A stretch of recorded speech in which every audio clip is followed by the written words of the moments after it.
Hi, my name is Kim, and this is how you replace a starter on a 2007 Lexus IS350 with the V6. This is where I pulled the starter out, and the process was first removing the AC compressor's 4 mounting bolts, and then proceed to unbolt the engine mount.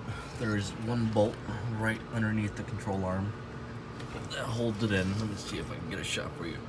Right there. And it will come up.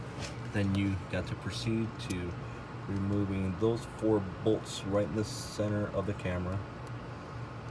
And then out goes that. I kind of just situated it right on top of the compressor, and I then proceeded to just naking the starter all the way through, and in between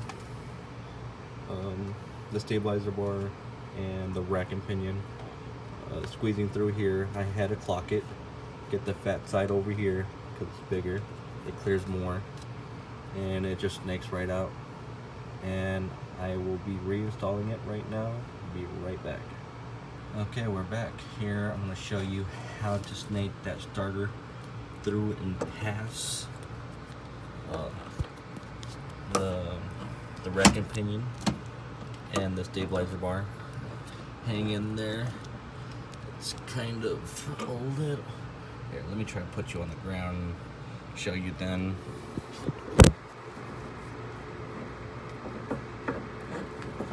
There we go. Coming in past the mounting bracket, and there it is. Slid right through there.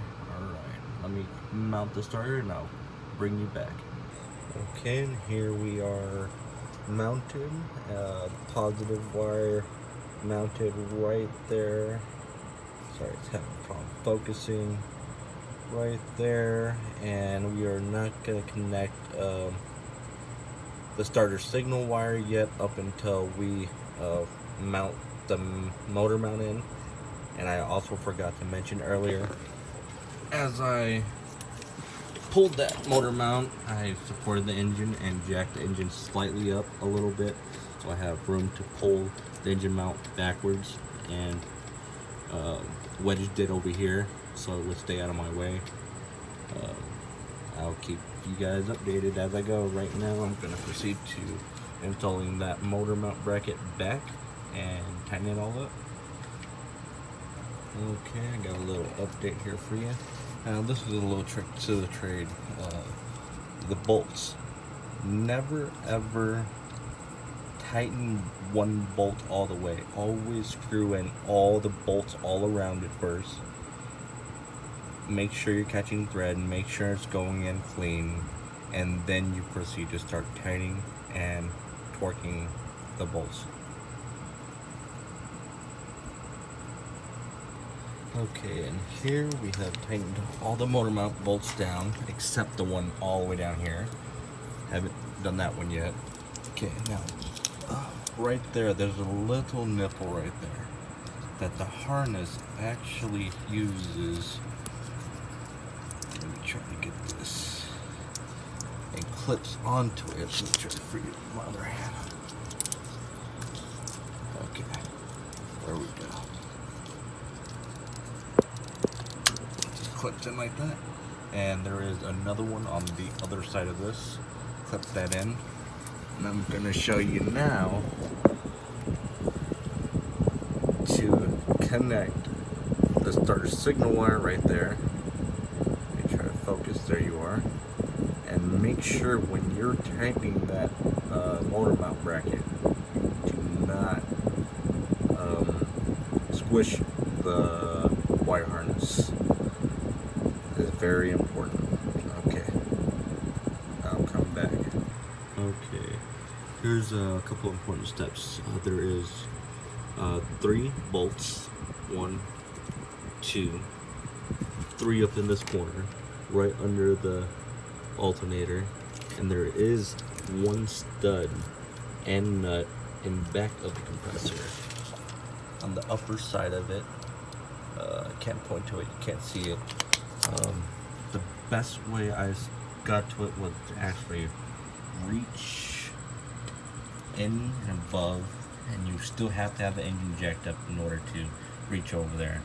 Reach your ratchet, fish it all the way over there. It's a number 12 nut, and reach it all the way over there, and you can guide it through your hand right here. Guide your socket in and wrench with your hand over and up the oil pan area, and then you get the nut off. And once you get the nut off, you still have to pull the stud off. And in this case, I used a E8 inverted Torx socket and a 1/4 inch ratchet, about 6 inches long, in order to pull the stud out, and that would actually let the compressor come out, and you can wedge it in this corner over here. And do remember to remove the belt as well. It won't come off if you don't remove the belt first. And there is 2 connectors, this connector right here, and there is also another connector right there, right here. So remember to move those. This one does not have to be removed, but you have to be very careful when you're wedging it and make sure you don't bend, crack, or do any damage to that sensor. And we are now going to put the drive belt back on, and I'll show you what else we gotta do. Okay, and the drive belt is back on.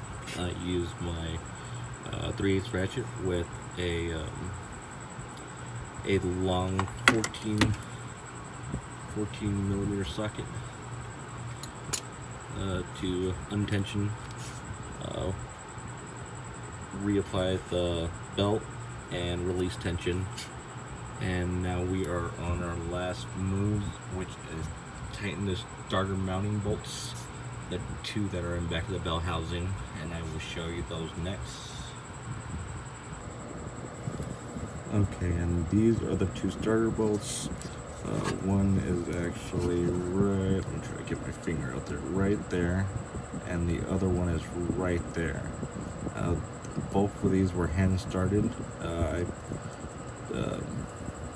finger tightened that bolt all the way in so it will stay stationary as I installed all the other parts and components. So here we are. We're going to tighten these 2 bolts down, and we're going to try to start her. Okay, and last but not least, we got to make sure that that little dowel right there, right above the stud, it is aligned. And before we drop the jack, let the engine sit. And now we are going to finish up by